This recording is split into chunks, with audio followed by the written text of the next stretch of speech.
So I'm going to do a little bit of a slide presentation, and then I'm going to just jump straight into the sort of the wiki that we've created this year, which is where we've put a lot of information about the Rookies platform, but the Rookie Awards as well. So we've tried to, really accumulate a lot of those questions that we've had in previous years and condense it all into one area so that it hopefully takes away any confusion that you've had in the past. If you're new to the Rookie Awards, I'm going to cover that a little bit as well.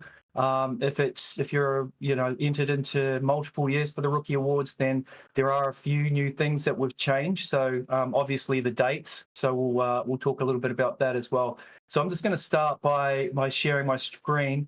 If you have any questions, then Nikita's online as well. So she'll be able to help with just compiling those questions, and we'll keep it to the end. I'll make sure that there's enough time at the end to answer, hopefully not too many questions, because I've covered everything with this session. So let's kick off, and I'm just going to jump down here. And what do I want to do? I want to share my screen, and I'm just going to go screens, and I'm going to bring that up, and I'm going to go live. All right. Let's just bring that there. And let's just start with this one. All right. So like I mentioned, my name's Alwyn Hunt. The other co-founder is Andrew McDonald.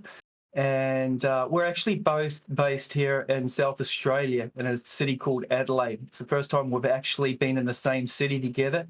Like I said, the Rookies platform has been around for 15 years. We were both based in London, working at a post-production studio there when we first started the Rookies. And the whole idea there then was the same as what it is today. It was really to help bridge that gap between students leaving training, leaving training facilities and entering into the industry, and really supporting young people, not just students, but young people that were wanting to get into these creative careers. You can see there that I actually specialized as a character texture artist and worked on Hobbit and the Dragon and a number of movies there. Andrew was head of modelling at the NBC for a number of years and worked at Animal Logic. So we've both come from visual effects, so we really understand the journey that people have, that are going through to get into the industry. So yeah, that's a little bit of background about us. About the awards, yeah, last year we had just under 7,000 students that entered into the Rookie Awards. Students from all around the world, from some countries that I've never even heard of. So it really is global. And when you're competing in the Rookie Awards, you really are competing with the best of the best. We had over 500 schools participate, which is amazing. Some schools really get behind it, and we have a judging panel that comprises of between 130 and 150 industry professionals.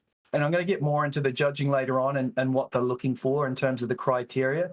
But that judging panel is, industry people giving back to the Rookies. A lot of them have actually come through the Rookies at some stage and are now contributing and giving back. So we have a judging system on the platform, so it makes it really easy for them to be able to go through, critique, and judge entrants.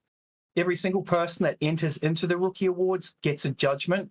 And I'm going to talk about the rankings, the school rankings a little bit later on, but just so that you know that every single person that gets a judgment, we take all that data, then we're able to, have a weighted scoring system that sits behind that, and, a funky sort of algorithm that is then able to calculate our global school rankings. Just one thing to note there, that schools cannot pay to be on our global school rankings. So it's a really good resource for young people that are looking to, get into further education or higher education, and have that rankings as a resource to identify, the quality of students coming out of those training facilities. It really is a global audience. Here's a bit of a breakdown of the larger demographics and where they're coming from. We get a huge amount of content that is uploaded during the Rookie Awards.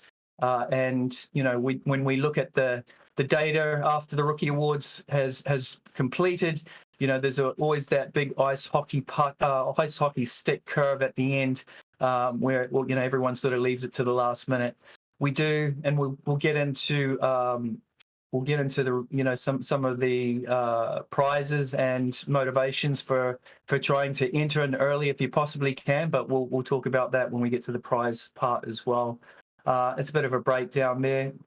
Obviously with part of the Rookie Awards is about creating career opportunities with top studios around the world. So we're really proud of that fact, and we have some amazing career opportunities for this year as well. So we'll talk more about that. So let's get into the Rookie Awards. Like I said, I'm going to give you, this is not a long slide presentation. I really want to get into the wiki and just show you where all the information is and where you can access it. But when we look at the Rookie Awards, there's really 4 main groupings, and we look at those. If we break those groupings down, we have Rookie of the Year, Film of the Year, Game of the Year, and Career Opportunity. Now, Rookie of the Year is open to individuals specializing in a specific skill or industry. So this is where we'll have a look at this as well. This is typically where somebody that's been studying, maybe it's game design and development, and they've got a portfolio of work, and that's the area of field that they want to get into after they've graduated. If you've got a portfolio of work, then that's the category. That's the category that you would enter into.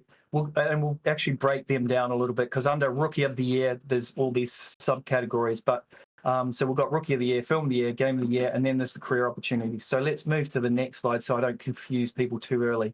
So if we break down Rookie of the Year, underneath that grouping, you will see this, which is all the sort of the subcategories.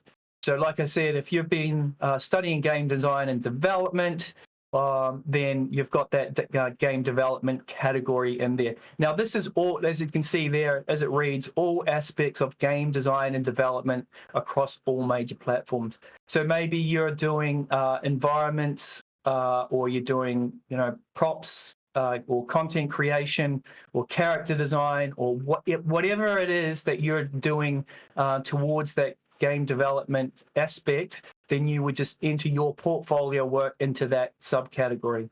The same if you're studying visual effects and you've got live action backplates and you're compositing CG into those live action backplates, then you would, and you're doing effects for visual effects, or you're doing animation for visual effects, or you're doing modeling for visual effects, whatever that discipline is, you would enter it into the visual effects category. Now, how that works is, and you're probably going, well, how do you judge a modeling reel versus a rigging reel versus a compositing reel, etc., when it comes to these subcategories? So that is why we have industry experts that are part of our, that make up our judging panel.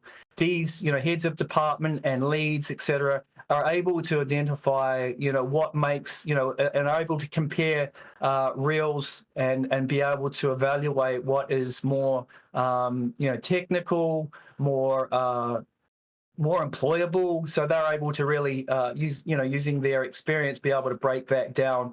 If we had subcategories under visual effects, if we had one, modeling and rigging and texturing and compositing and lighting, etc., we would have hundreds and hundreds of subcategories. So, we'd have to split out each of these categories, which is something that we're not going to do. So that's why we always have industry professionals that are able to evaluate the differences between the various demo reels.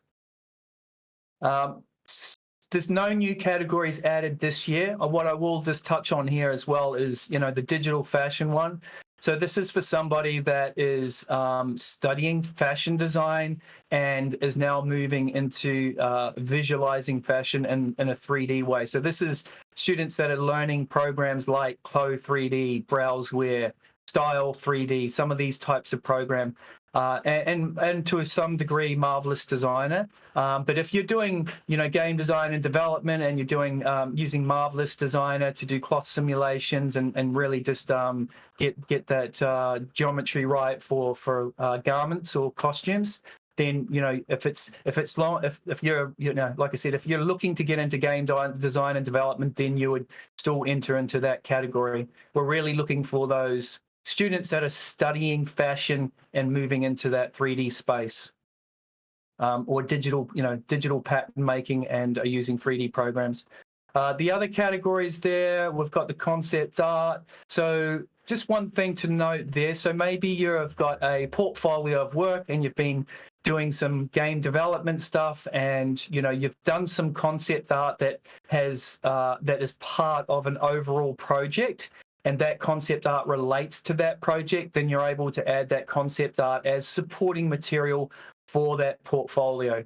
If you've got concept art that is totally separated from any sort of other projects, but is purely for concept art, and then you would enter into the concept art category there.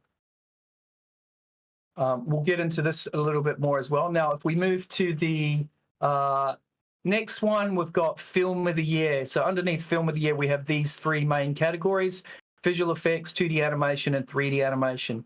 Now, for Film of the Year and Game of the Year, you can also be an individual and enter into these groupings, or into these categories as well. Some years we get students that will complete a whole short film by themselves, in one of these categories, and that's totally fine. You're able to enter into that. But predominantly, these are for your group or team-based projects. We have some schools around the world where in their final year, they'll be working on those short films, and these are the categories for you. And we'll talk a little bit more about how those teams enter into these particular categories as we get through as well. But the one thing I will say, I was just thinking of something then. So you've got your team or group, visual effects, 3D animation. Yeah, it'll come to me in a minute. So, and it's the same with Game of the Year. So maybe you've been working as a group. As a group, one person gets nominated from the group, and they will create the entry on behalf of the team. Once that person has created the entry, they're then able to tag the team members. As long as they're registered on the Rookies platform, they're able to tag their fellow team members as part of that project and add them to it. We don't want to see the same project being uploaded by several people and being entered into those categories. So it only needs one person to create the entry and then tag the fellow team members. Let's just keep moving here. And career opportunities. This is a snapshot, I think, of last year's career opportunities. So we'll have a look at this year's. But under here, we have companies that are offering a career opportunity. And what I mean by a career opportunity, that can be anything from a one-on-one demo reel review to a winner of a particular category, right through to a 6 to 8 month internship on site where you're working in the studio, getting that full-on experience, and getting a really rich experience and possibly getting your foot in the door for some sort of contract. So make sure that when you're looking at these career opportunities, you understand what you're applying for. There's no point in applying for a career opportunity if it's in a country that you're not eligible to work in. The studios or companies are not going to organize a working visa for you. So you need to make sure that you understand the brief there. With some of the internships, they are virtual, so you don't need a visa, and they facilitate that online. But when you're clicking into the career opportunity, just make sure you fully understand it before submitting an entry for it. Okay, so and that's more about that. That's Rookie Awards. So what I'm going to do now is just jump across onto the actual platform itself, and I want to show you a new area that we have, and it's down here actually, and Nikita maybe able to drop it into the chat for us. But it's this help.therookies.co, and this is targeting the Rookie Awards section. But let's just jump into that, and I've got it open here.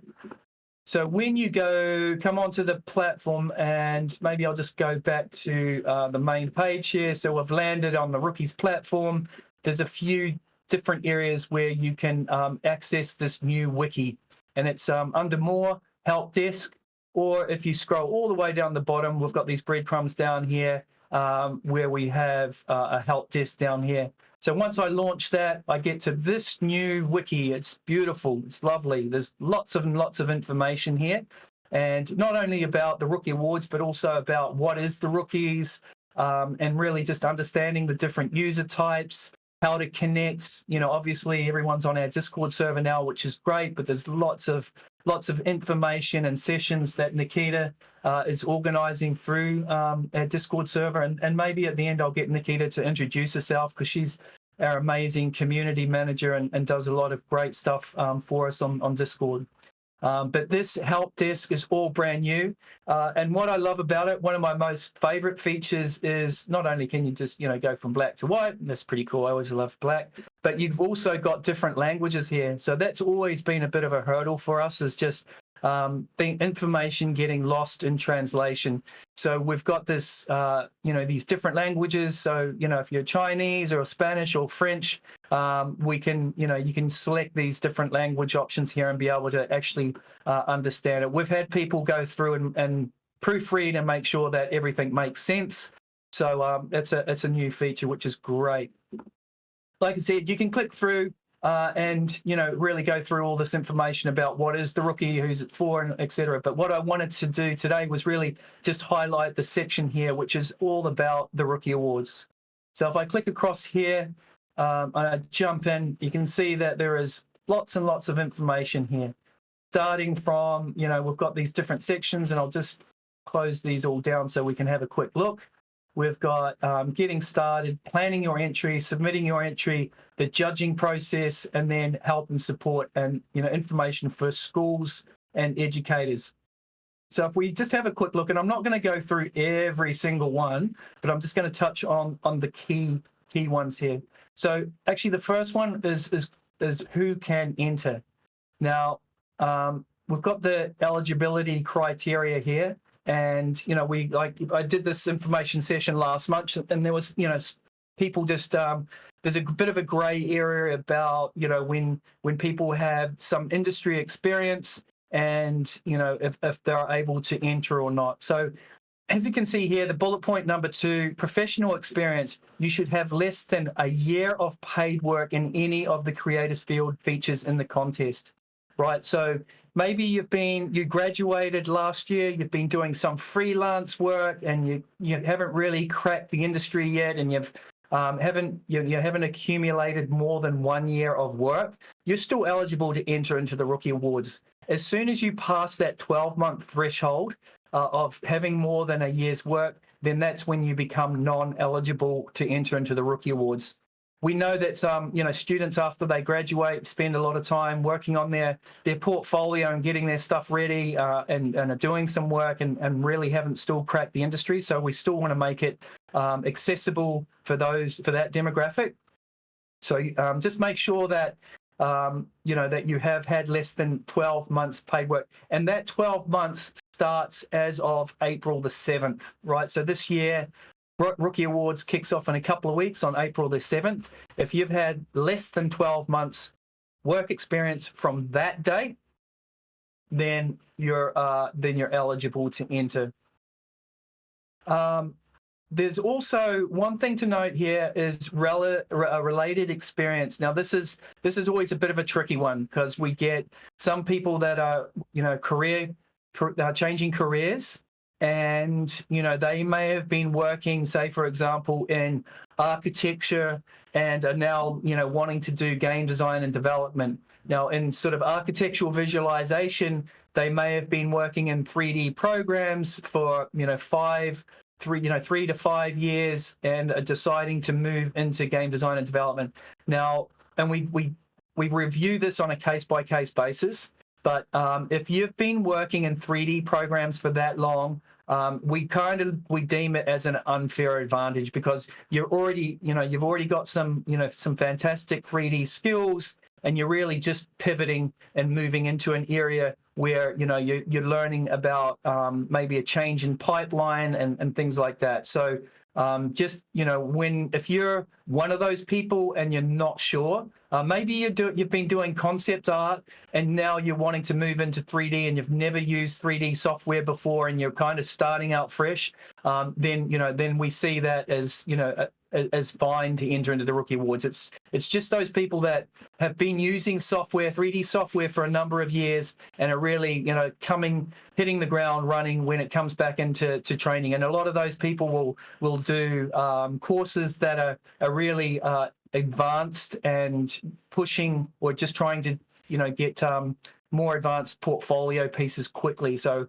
we'll review it. Like I said, if you're not sure, then send us your LinkedIn profile and send us your CV or your resume so that we can review that. That's a really important one. Each year we try to make the Rookie Awards as fair as possible, and we review everyone. Sometimes people slip through and they honestly didn't realize what that criteria was. So if you see somebody or know somebody that you feel like has an unfair advantage, then please contact us so that we can review them.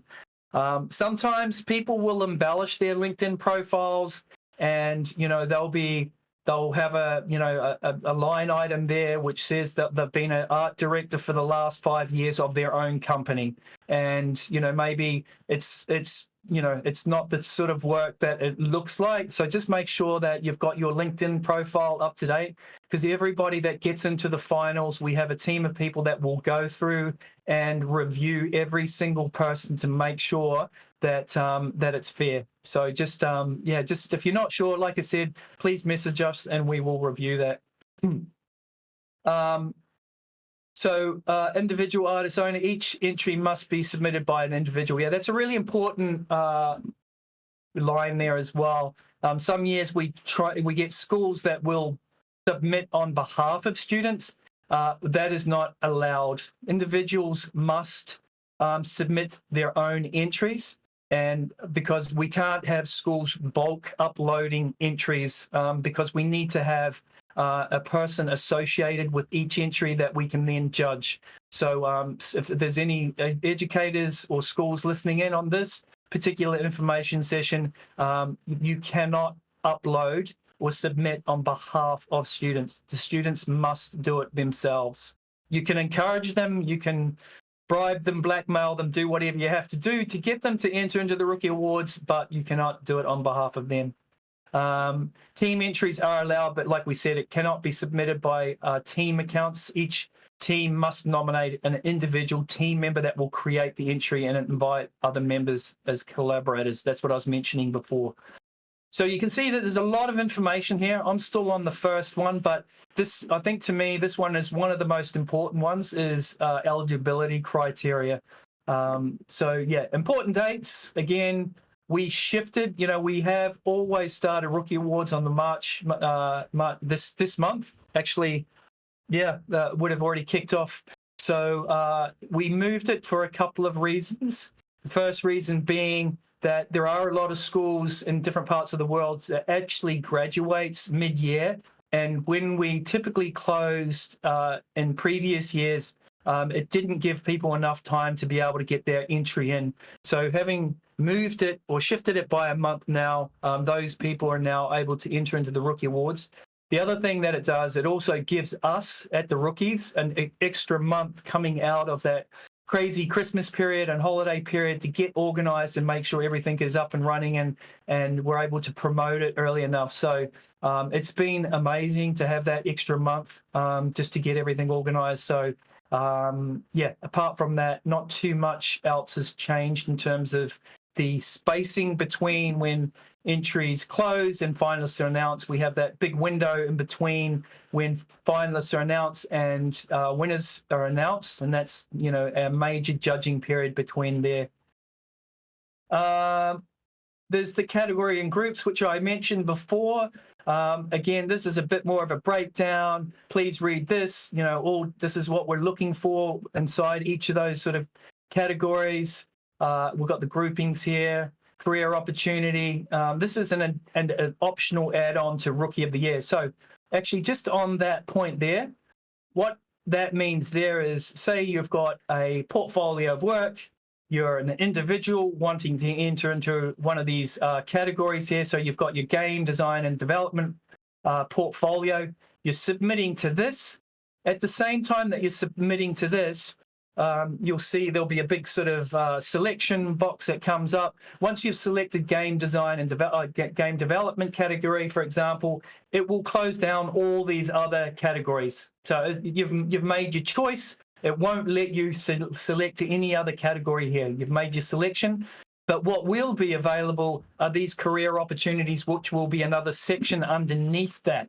And so maybe you've seen a career opportunity that is a gaming career opportunity. You'll be able to have the option at that point to be able to select that career opportunity, that gaming career opportunity. So you can select that. So that means that you don't have to come back and select that career opportunity as a separate entry or anything like that. So you do get that option to be able to make multiple selections. Film of the Year. So once you've selected Film of the Year, all those other areas will close down as well. So you won't be able to select a career opportunity because it's a group-based project. So you wouldn't be, as a team, you wouldn't be selecting a career opportunity. Now, one thing to note here, if you are part of a team, let's see. So here, this is the great tip here that I was about to mention, is if you are submitting as a team and you're an individual, we strongly encourage you to create your own portfolio of work to be able to enter into the Rookie of the Year category, which then allows you to submit to a career opportunity. So say you've worked on a short film, you've done all the lighting for it, and you've submitted that. Your team submitted to that Film of the Year. Then go away, pull all your work out of that Film of the Year and any personal projects that you may have, or any other content that you have, to create your own unique portfolio of work. We strongly encourage this anyway, particularly if you're applying for jobs. Because there's nothing worse than when we're in industry reviewing a bunch of portfolios and everyone's showing the same short film. Gets quite frustrating reviewing stuff and sitting there and having to see the same short film several times. So we really recommend for those individuals to actually pull out their own personal work, create your own portfolio, and then you can enter into the Rookie of the Year category, into these categories. So yeah, just make sure you read that. Let's look at the entry limits. So I'm just going to touch to this. So you may submit one entry to the Rookie of the Year grouping. So that, like I said, maybe you've got some game of the, you've been studying games and you're wanting to submit an entry to that game development category. You can submit one entry, and like I said before, it will open up that career opportunity area where you can select up to 2 career opportunities. So boom, game development category, and then hey, there's 2 relevant gaming career opportunities that I'd like to enter into. I can flag them as well, and then that's the total number of entries you're allowed to select.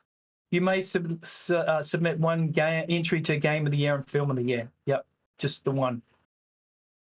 So just to touch on the individual versus team entries here, because there's one thing that I want to say here, and actually maybe it's I wanted to show types of media can upload.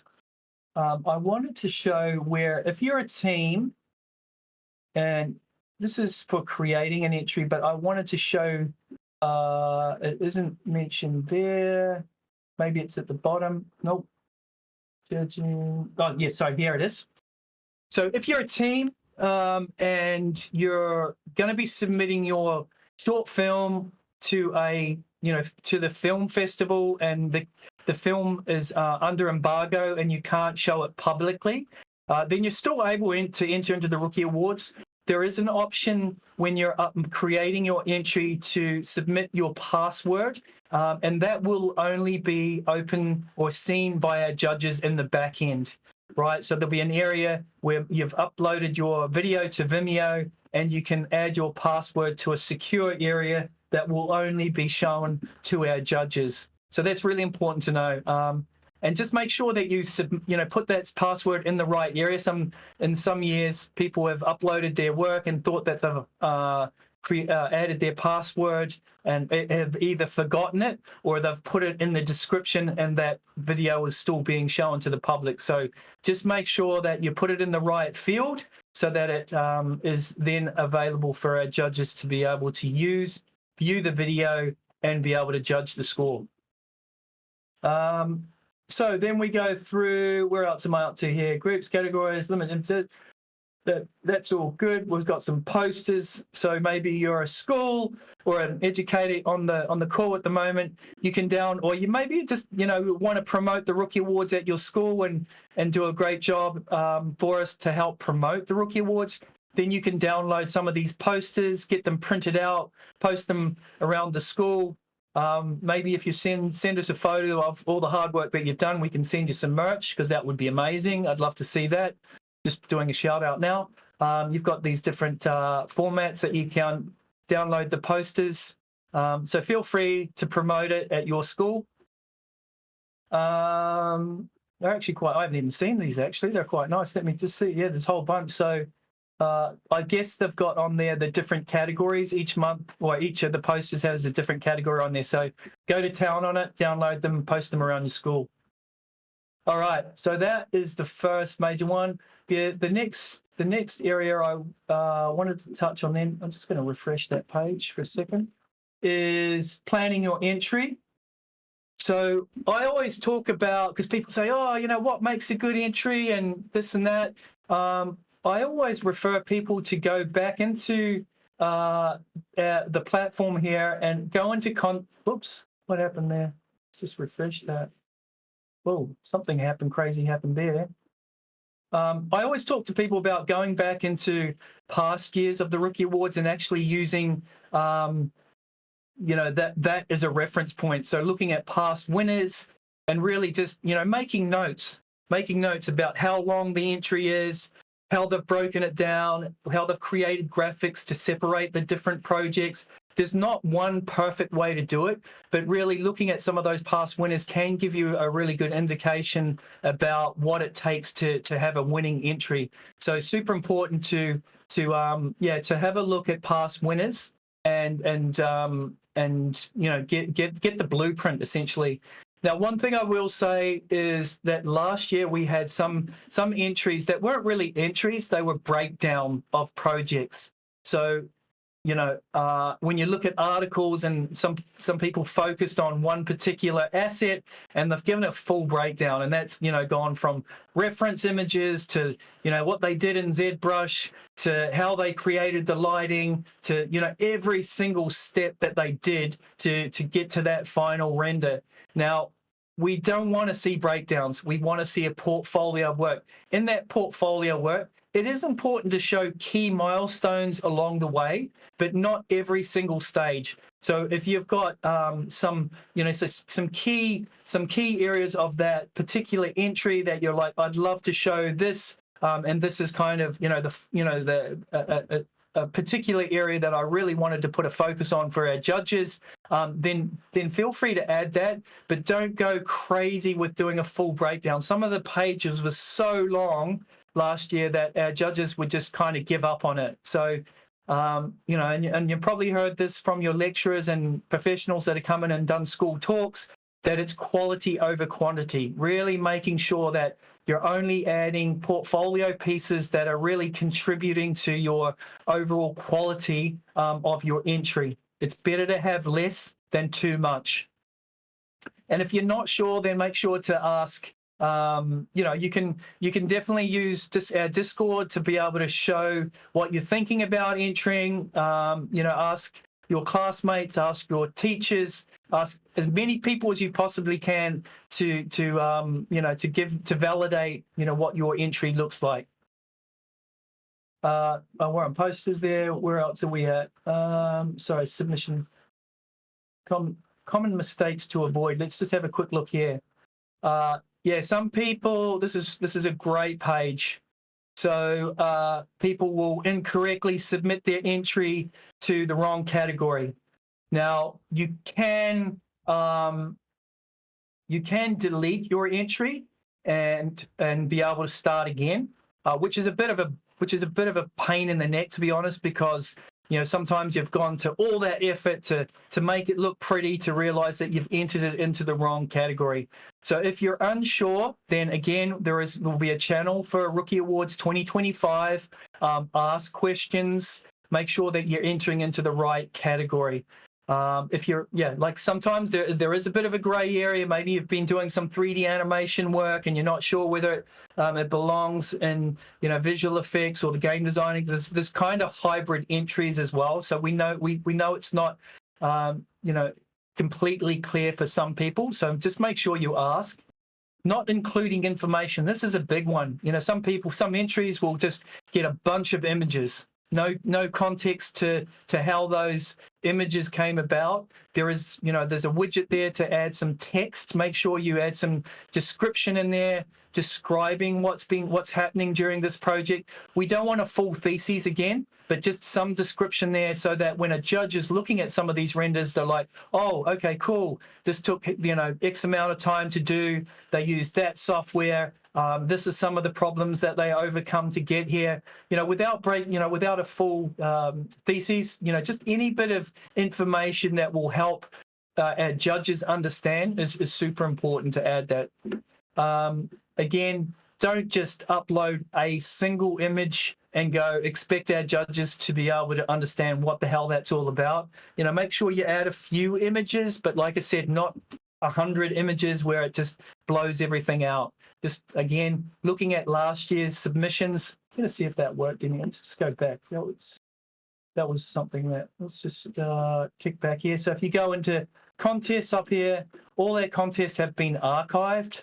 So you can see view all contests here, and we've got obviously 2025, which is now live, and we'll have a look at that in a second. But you got 2024, the 2023, 22. So what I love to do is go back and maybe look at view results, and then if you're entering into the game design and development category, for example, maybe I'm just going to look at the winners, and then I can come through here and just really fully break down some of these winners and have a look at some of their entries.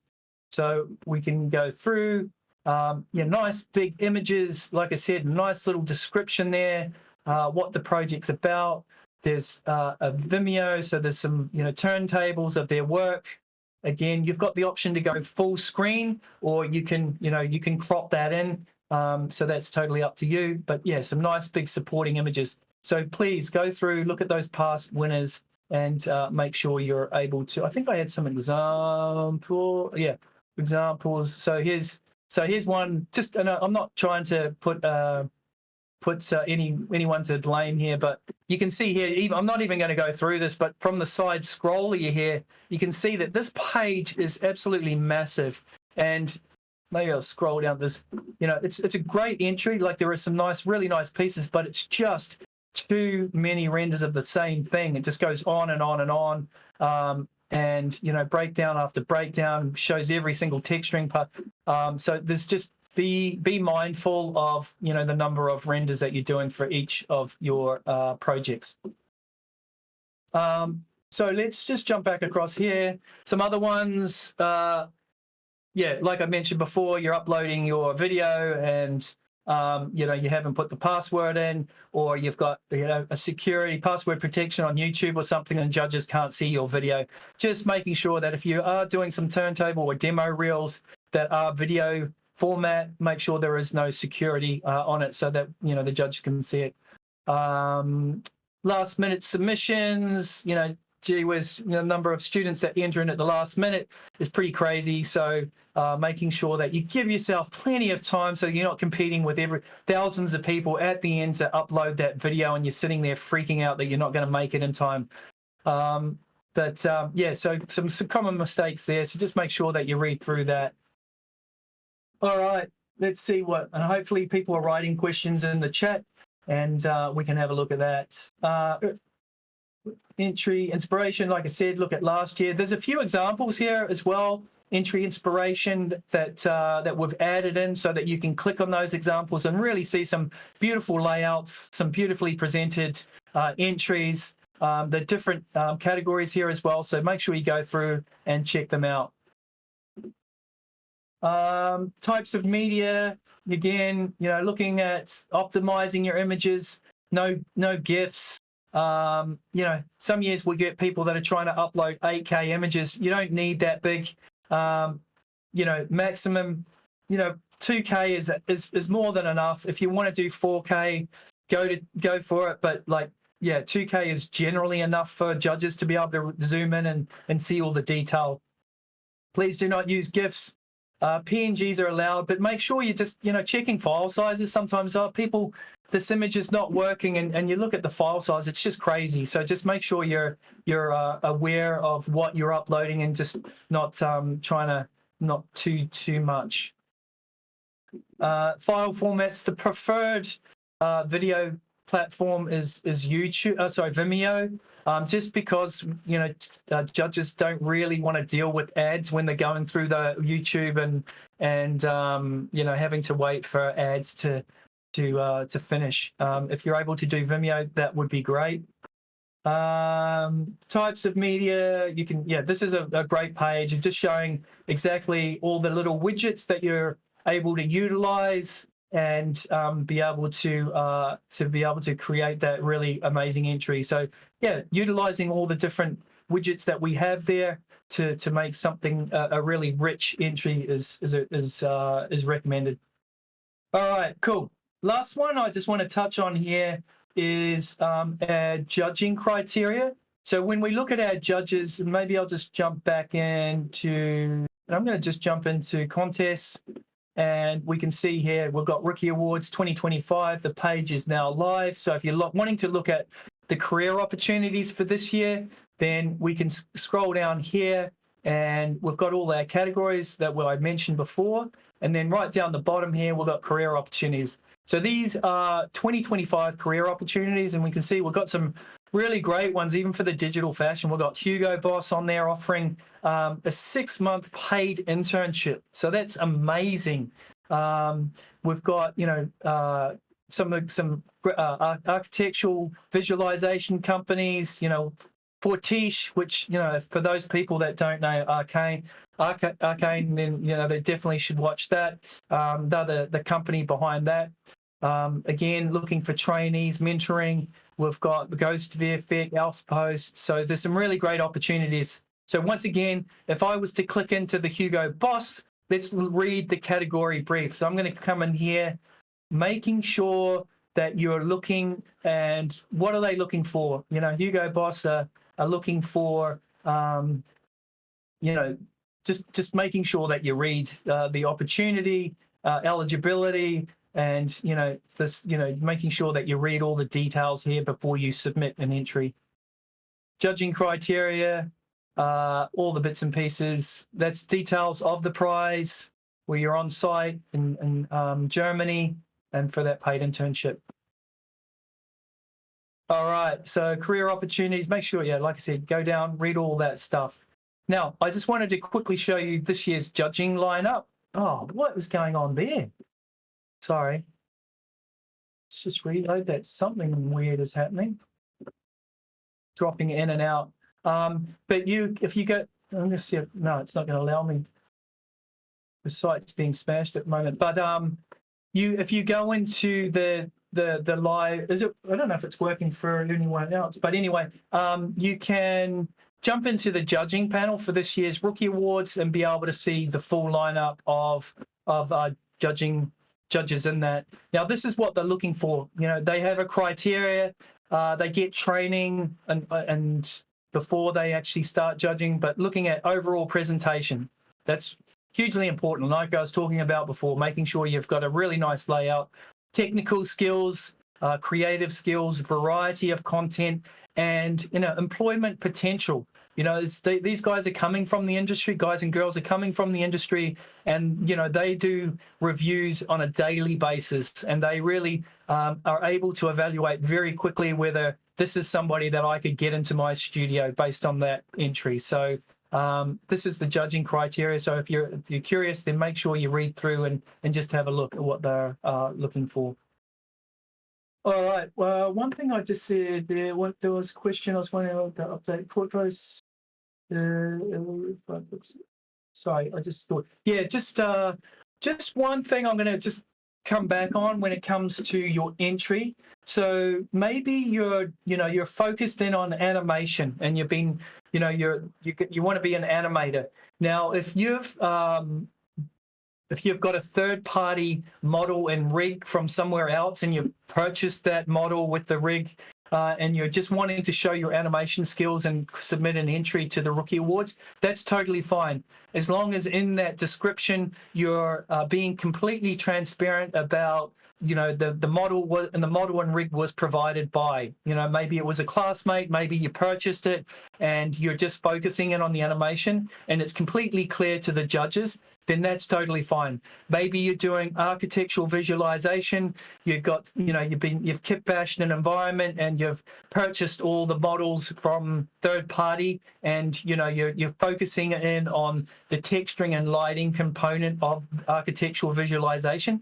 Again, we're happy with any entry as long as you're completely honest about what you've done with that entry, and the judges are completely clear to what you've done as well. If there is any hint of confusion or doubt about what you've done for your entry, the judges are just going to lowball it straight away.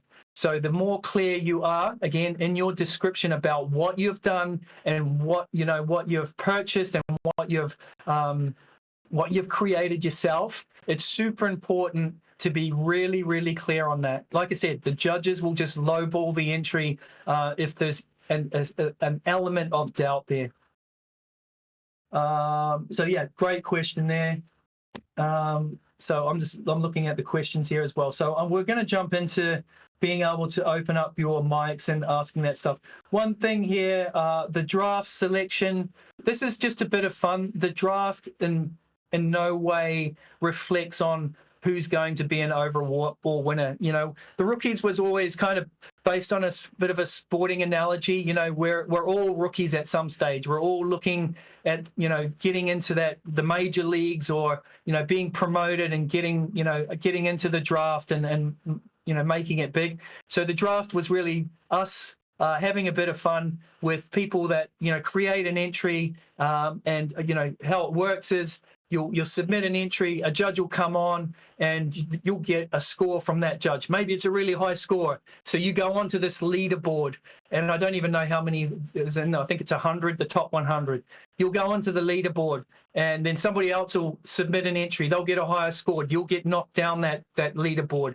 Another judge will add a score to your entry, and maybe that average then moves you back up again. So it's really this real-time judging thing, but it's not only about the judge's score. There's high fives in there. There's a few other variables that contribute to you being on that leaderboard, right? So you'll go on, you'll get dropped off, and you'll be like, I'm not on the draft anymore. Am I out? It by no means that you're out of getting into the finals. It's just a fluctuating sort of leaderboard that when we get to closing submissions, that the draft will be locked off. If you're in that draft at that time, when we lock it off, you'll get a digital certificate at the end of it saying you are in the draft. But like I said, there's a whole lot of factors that contribute to being in that draft. You'll get that draft badge. And yeah, some more information about there. I probably haven't been completely clear with it, but you can jump into there and find out more about it. Awards and certificates. Every single person that enters into the Rookie Awards will get a certificate that looks like this. And it has a ranking on there. This, again, this is an accumulation of all those judges that have judged your entry. We take all that information, we find an average score. That average score will then unlock a ranking, and then you will be sent a digital certificate where a lot of people will then post this on LinkedIn, and recruiters know about the certificate. They love seeing it. It holds a lot of weight, so be proud of it. Some people are really genuinely shocked. They think that, they're maybe a D and they'll get a B, and they're like, wow, it's just validation from industry of where you currently are now. We also get those people that think they're an A, and they're like thinking that they're kicking goals, and maybe their rank isn't as high as what they expected. For some people, it's a bit of a reality check. So it's a great little takeaway to get after the Rookie Awards finishes each year.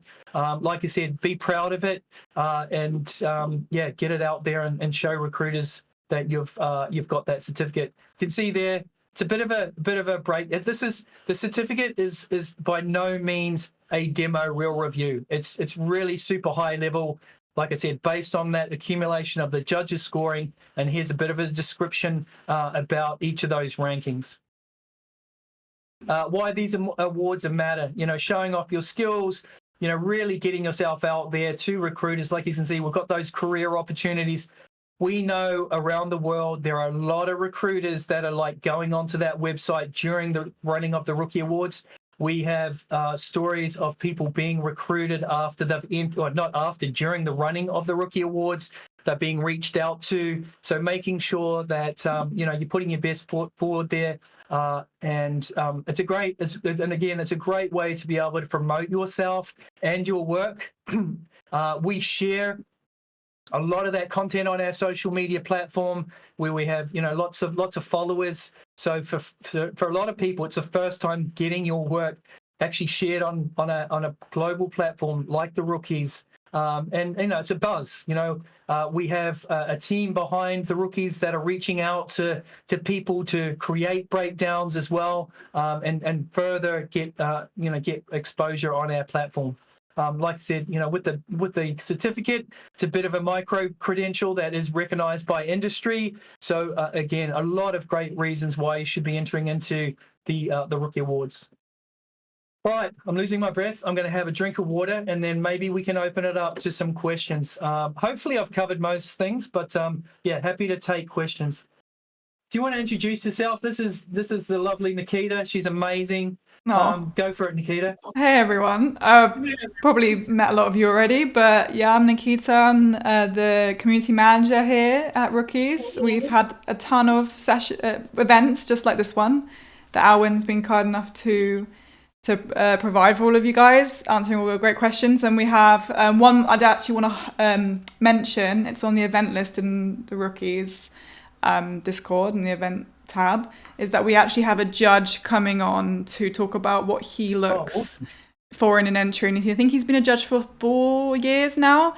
Yeah, cool. So there is that judging criteria here that I pointed out before. So like I said, there's a number of different fields here that judges, and these guys are all experienced. Like, when I'm working in the industry, we're always doing portfolio reviews, and that's, to be brutally honest, like, it's a very quick process. Like, so quality over quantity. If you haven't captured that judge within the first, 30 seconds, they already know where it's at.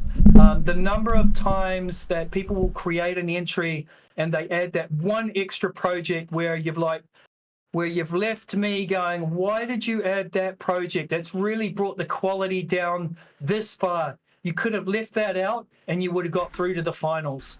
So again, just be really critical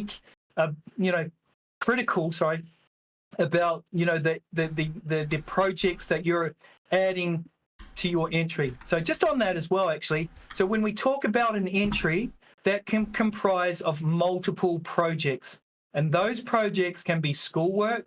They can be projects that you've entered into other contests. They can be projects that you've entered into the Rookie Awards in the past. It can be anything. We don't care. It's just as long as it's, again, quality over quantity that makes up that entry. So multiple projects in one entry, totally fine. Cool. Yeah, sorry, All I right. I Was missed there any that. questions there, Nikita? Yeah, I have a few that I marked with an emoji that I'm just going to ask because I tried to answer as much as I could while you were speaking, but Yeah. some I wasn't sure. So let me just get them up. The first one was, what if you have a job in ArcViz, but you're trying to get into game dev? Can you still, I assume, submit into game dev? Yeah, so this was the example that I used before, actually, where ArcViz. Yeah, so again, it depends on how long you've been working in ArcViz. If you've been working in 3D software in ArcViz for over 3 years, then that's deemed as an unfair advantage. So yeah, we'd need to look at the types of projects that you've done. Maybe you're coming from architecture where it's more of the draftsman type, traditional architecture, and that you haven't used hardly any 3D software. Then we would look at that and go, well, actually, you're kind of new to 3D, and that would be acceptable. But if you've been working in an architectural visualization using Studio Max or whatever Twinmojo or just other software that's related to architectural visualization, then yeah, we would see that as an unfair advantage, because really you've got the software knowledge. You're just going in and you're studying game design, and you're just you're adapting, but you already really have really good skills and the knowledge base, which is seen as an unfair advantage. Okay. There was another question, I think, similar to these lines, but I wasn't entirely sure. They said, I'm assuming freelancing means doing individual on the side commissions for friends and such for many years doesn't count. So freelance work means if you've been paid for projects. If you're doing freelance work for friends on the side but not getting paid for it, but maybe you're just trying to build out your portfolio by doing additional work, work as in helping out, then that's fine. But freelance, when the clock starts ticking for that 12 months of freelance work when it's paid professional work. Does that make sense? Yeah. Well, I'm sure I'll let them answer. Yeah. Someone else asked, they're interested, I think, in a lot of different things. So I did say probably you have to choose one, but they said, if I'm interested in lighting and have examples of work which covers animation, game, and VFX, should I include all of them in my portfolio? I'm planning on making a game cinematic as my final project, so I'm not sure where that belongs. Yeah, that's a good point. Game cinematic is always a tricky one, because you're kind of doing visual effects quality assets for that cinematic. Again, as long as you disclose that it's a cinematic, and we'll see that it's high res models and stuff like that. So the gaming judges will then evaluate that based on, okay, obviously there's an added benefit by being able to do those types of assets. So they take all that into consideration. Now, if you've got, like I said before, if you've got a mixture of content, really, what we're trying to do here is go, hey, you know what? Are you at that stage in your learning journey to be entering into the Rookie Awards because you want to get into game design and development, or that you want to get into visual effects, and you have a portfolio of work that really supports that career objective, so that if you were to go for an interview tomorrow at ILM for visual effects, you've got a body, because that's the thing right there, right? So if you were to go for that job interview at ILM for a position in visual effects, you're not going to put concept art or 3D animation or bits of this and bits of that. You really need to tailor that particular portfolio for that job. That's what we're saying for Rookie Awards. If you're entering into a category, then you need to make some decisions on the area of the field of area that you really want to, or industry that you really want to get into, and that entry should be really laser focused on that types of projects that you're entering into that entry. Does that make sense? Yeah. if you're a first year student and you're like, well, I've been doing some projects that have anatomy and concept art here, and we've done something over here which is learning, ZBrush, and it's a little bit of sculpting but no retopologizing. I'm just sort of starting out. Then maybe Rookie Awards isn't for you this year. Maybe it's just or maybe you're first year and you've been really strong in concept art and you think that you're at that level where you can compete. Then I'm not going to say don't go for it, but if you're really starting out and you're just still exploring, and we get it, you're going to have bits and pieces of half finished projects because you didn't have enough time to finish them. Then there's still next year to enter into the Rookie Awards. You can go back and clean up those projects and get ready for 2026, right? You haven't lost out on anything. So just making sure that that you're laser focused. You want to get into games. Okay, I've got concept art, but that's not really going to contribute to my entry into the game development category. So I'm going to leave that out. You need to be laser focused. Again, if you're able to select some of those career opportunities, you want to have a portfolio of work that is really something that you would submit to a company. Okay. Cool. Someone asked, I have a random question. How do you work to prevent AI artwork entries? Yeah, it's a great question. So if there's any sniff, there's an area where we're asking people to be, again, going back to being completely transparent, we're asking people to tag it. And, there are things that we're currently looking at to incorporate, where you can add sort of watermarks and, I guess, there's bits of code where you can add that into your artwork. But if we feel like that somebody is trying to cheat the system in terms of adding AI content as an entry, then we will disqualify you, remove you from it. It's, some of it's, most of it's pretty obvious.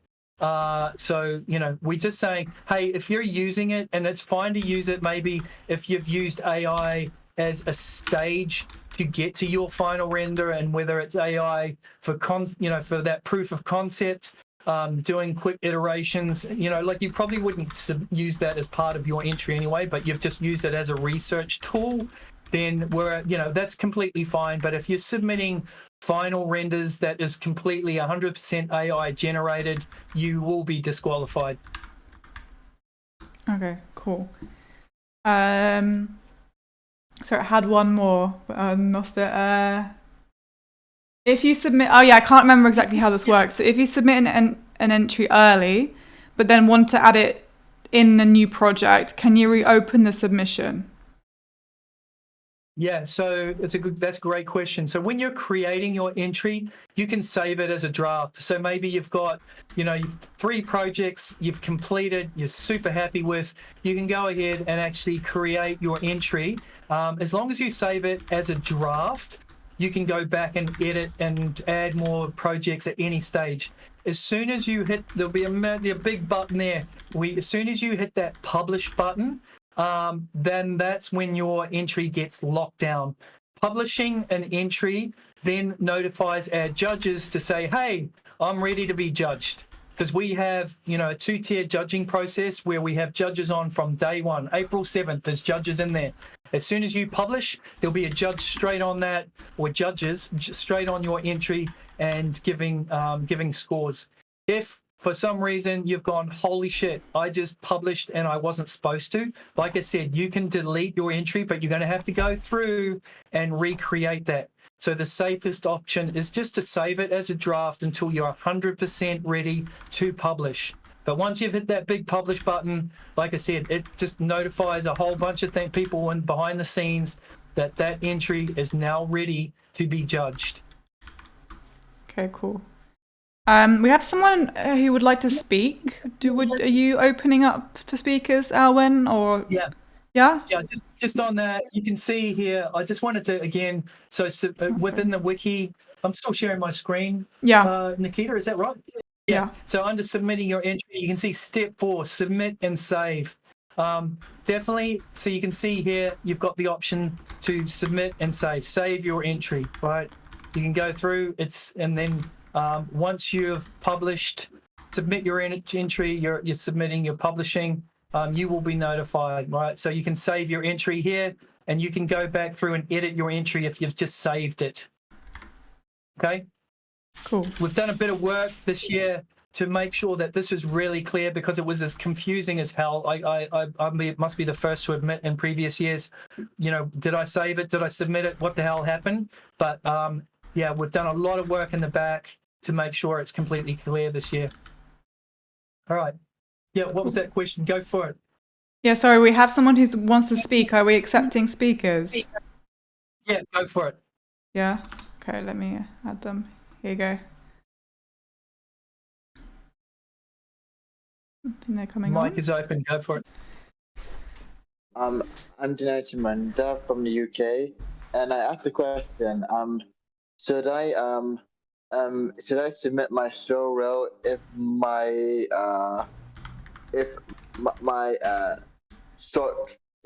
animated short film isn't in industry standard, which I hoped.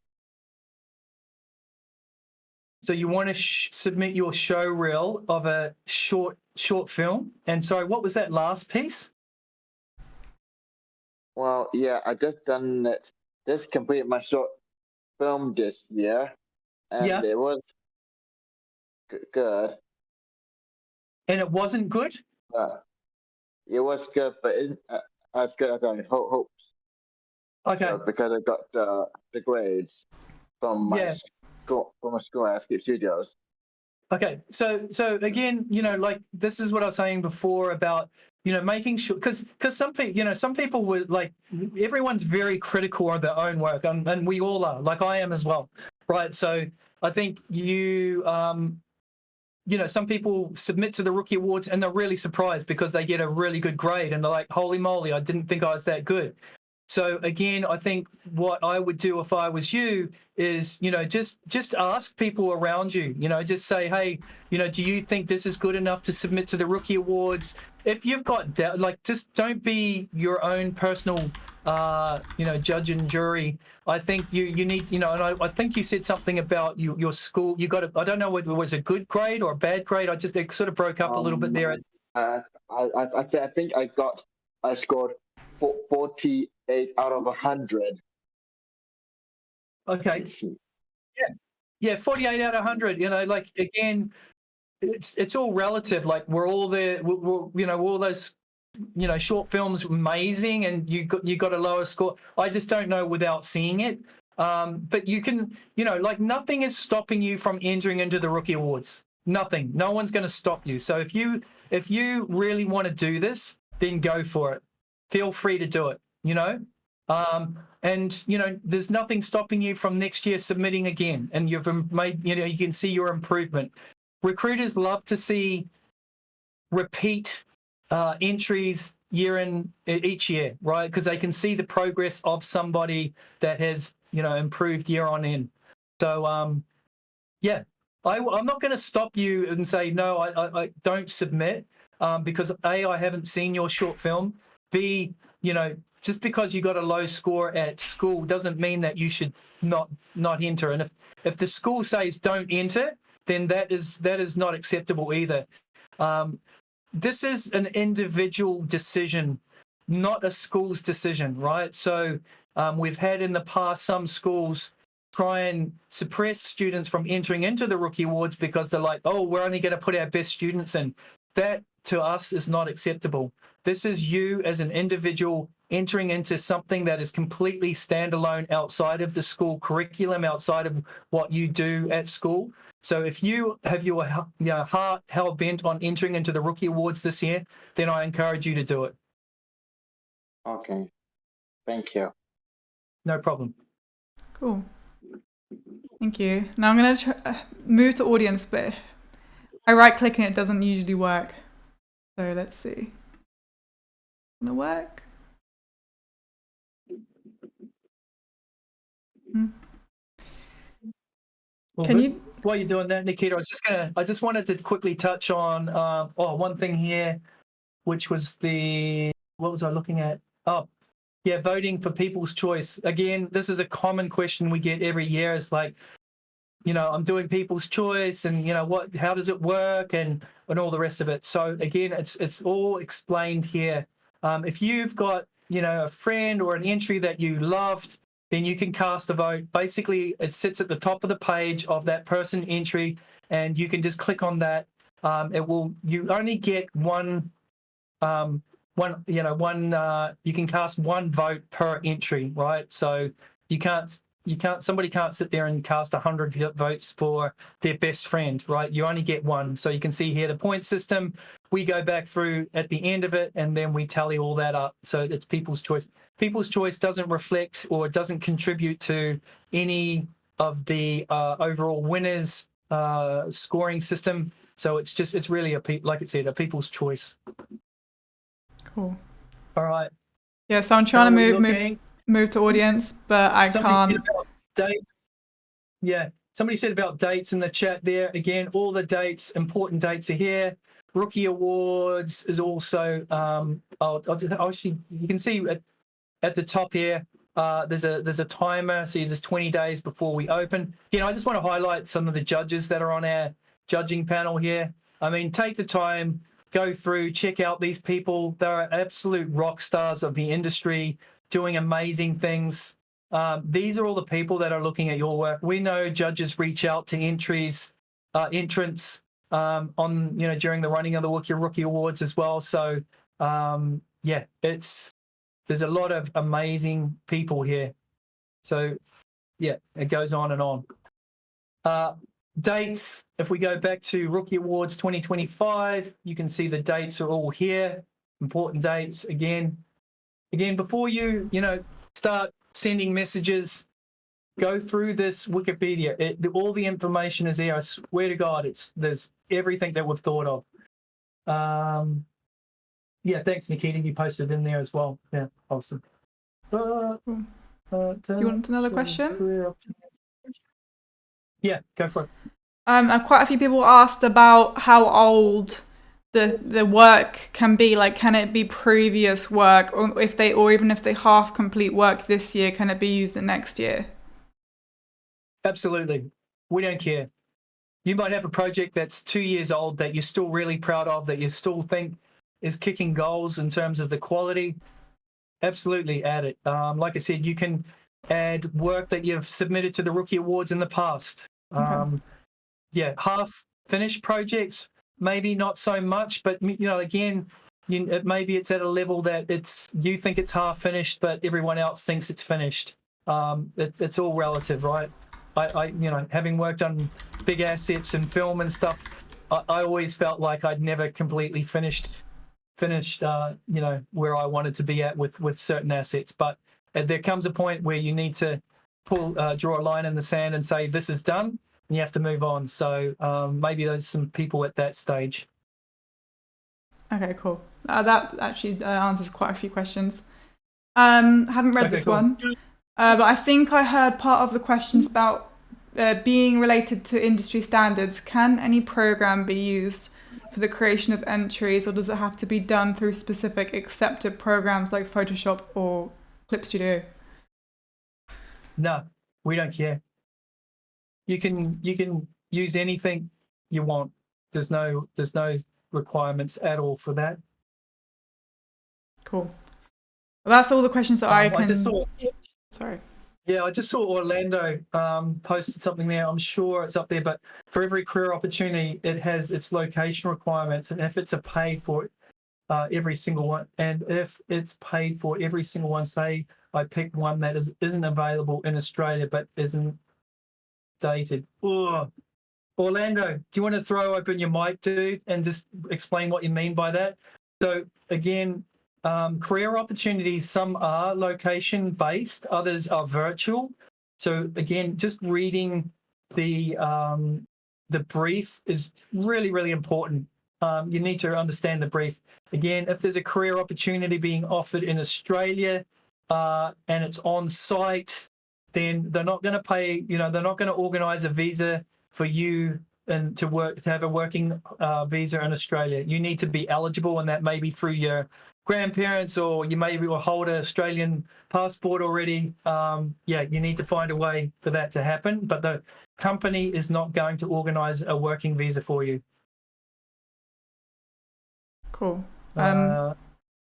Kit asks, is there a minimum length of clips that you can submit for a compositing project? Can you present 4 or 5 clips, 5 to 8 seconds? Yeah, I mean, there's no set length per se, but again, if I'm going back to some of those breakdowns, maybe I'll look at another one here. Just, you've got to be mindful of the judges. Again, quality over quantity. Is it a clip that you're showing, time and time? Like example here, we're getting into ZBrush sculpting. Like this just goes on and on and on, right? Does the judges need to see every single stage? So just take stock. If you've got little clips and you feel like that it's showing the story and it's definitely the next stage that you wanted to show, then that's fine. Making sure that there's a little description of what that clip is about, but don't sit there and just repeat yourself and show screen grabs of light setups and stuff like that. We don't need that sort of information. The judges are very experienced. So yeah. Cool. Yeah, this is a great example of just more and more renders of the same thing. And that was just one project, right? So you can imagine some people had 4 or 5 projects and they had this sort of length of a breakdown. It's just crazy. So far, I think the next questions are going to be repeats of ones that we've had. Okay, cool. Can you submit to more than one category? Yeah, I've answered that already. Again, you can come up. Can you submit to more than one category? No, you only get one submission per category. So all that information is here. So yeah, again, I don't want to kind of keep going back over the same thing. Individuals, you can only submit to one category, and then you've got that opportunity to submit to the career opportunities. So entry limitations. So maybe just you might want to post that in for that dude, which is Dagimus, whatever his name is, reply.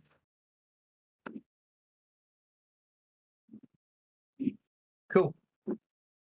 Man, there's a lot of information there. I think we're getting close to the end of this session. Let's just stop streaming. Let's just bring me back up again. And yeah, I think that was a pretty informative session, to be honest. We covered a lot. So I think, Nikita, thank you. You recorded this session, right? Yeah, it's been recorded. Oh, thank goodness. I mean, it's a disaster when I try and record it on my side. But this will be up on YouTube. Thank you, everybody, for jumping in. If you have any other questions, then feel free to jump in a Discord and post there. We'll let you all go to bed now. Thank you. Thanks, Nikita, for jumping on and recording that session for us.